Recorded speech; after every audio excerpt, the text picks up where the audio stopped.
So now that we've set up our problem and we've kind of plugged and chugged our key percentages and pounds within our table, it's time for us to figure out our guaranteed analysis. And we're going to do this basically by doing a percent composition kind of activity here. So we basically have figured out the total amount of pounds of nitrogen, phosphorus, and potassium in our ton of fertilizer. Now it's time for us to figure out what percent of that is nitrogen, what percent of that is phosphorus, and what percent of that is potassium. So the way we do that is we take our total pounds of nutrients under the N, P, and K columns and divide that by 2,000 because we have a total of 2,000 pounds in our ton of mixed fertilizer. Okay? So the first thing we're going to do is do our nitrogen. Okay?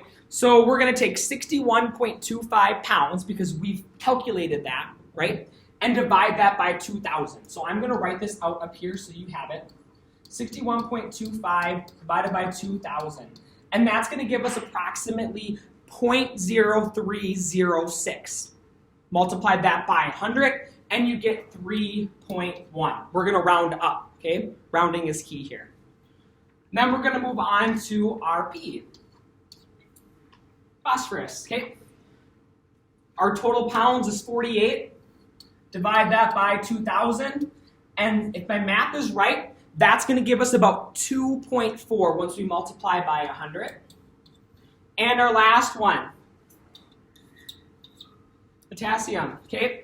We are going to take 217 pounds divided by 2,000, and that is going to give us 10.9, my friends. Okay? So we have our setup. 3.1% N, 2.4% P, and 10.9% K.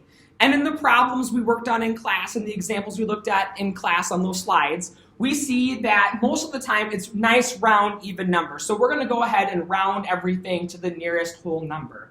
So our final guaranteed analysis for this ton of fertilizer is 3 to 11.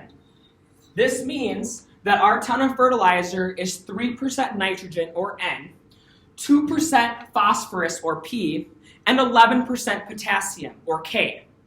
3 to 11. Now that you feel a little bit comfortable with doing these problems, there are some example ones posted on Google Classroom in your soil fertilizer analysis reading. Go ahead and complete that reading activity in the crossword puzzle, and then you're going to want to work through these practice problems. Make sure you show your work in every step of the way so that you know exactly what you're doing, and if you have an error, then you can go back, identify that error, and make revisions. Thank you for watching, and if you have any questions whatsoever, please feel free to ask.